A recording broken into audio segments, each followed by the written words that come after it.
अगर भौतिक सुखों की प्राप्ति के लिए ही नाम जप किया जाए तो भगवान की इच्छा नहीं है। हाँ, तो दोनों काम अपने आप हो जाएंगे। भगवान की भी मिलन का संयोग बन जाएगा और लौकिक सुख भी मिल जाएंगे, पक्का लौकिक सुख मिल जाएंगे। तो हम अगर ये कि केवल नाम जप करने से लौकिक कामनाएं पूर्ण हो जाएंगी, हाँ पूर्ण हो जाएंगी, सब कामनाएं पूर्ण हो जाएंगी। हम उदाहरण है, तो हम तुम्हारे पास उदाहरण है। वो व्यक्ति है जिसके खाने के लिए एक टुकड़ा रोटी नहीं, जिसके रहने के लिए 1 इंच जमीन नहीं, जिसके पास 1 रुपया नहीं, एक आदमी बात करने वाला नहीं। आज आप देख लीजिए, तो ये क्या है?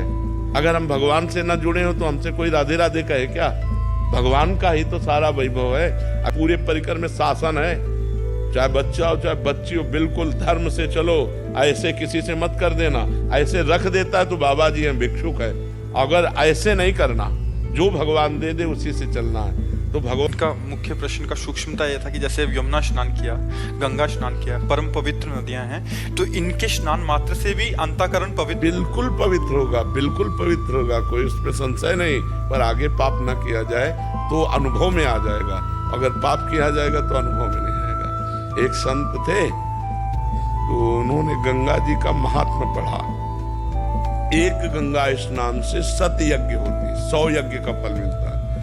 तो उनको प्रमाद स्थिति में कुसंग में वैश्या संग हो गया। तो उन्होंने कहा, मन में सोचा कि 100 यज्ञ तो रोज हम कमा ही रहे, 2-4 यज्ञ का फल चला जाएगा।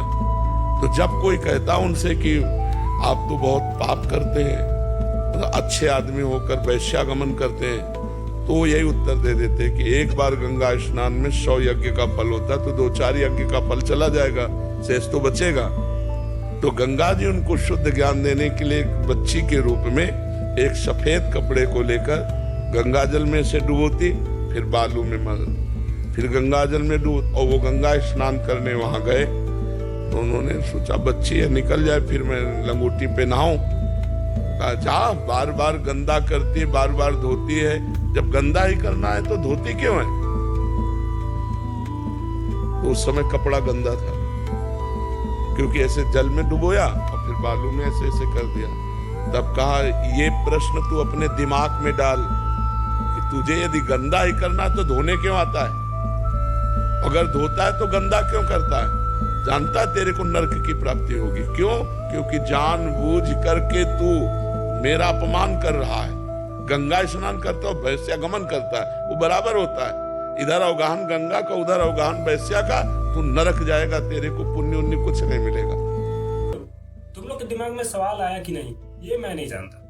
अगर अंधे होगा तो बिल्कुल नहीं आएगा, ये मेरे तरफ से। अब बता, अगर ये बात सुना दिमाग है, पक्का ये तुम्हें समझ आना चाहिए कि आज के जमाना में चमत्कार करना और तुमने पाप किया और कोई पूजा हवन कर या गंगा स्नान करके तुम्हारे पाप धुल जाएंगे।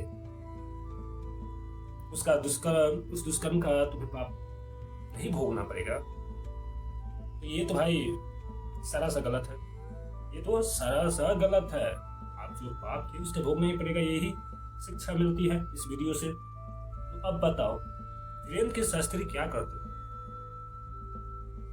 मुझे तो भाई नहीं मालूम भाई, इतना विद्वान तो आप उन है नहीं, तुम लोग है या नहीं? अंधा तो नहीं हो ना? क्योंकि मैं तो चमत्कार नहीं मानता भाई। चमत्कार नहीं मानता तो जहां वीरेंद्र के शास्त्री चमत्कार करते हैं वहां मैं उनको नहीं मानता। समझा? अब तुम्हारा क्या सोच है, तुम लोग बताओ।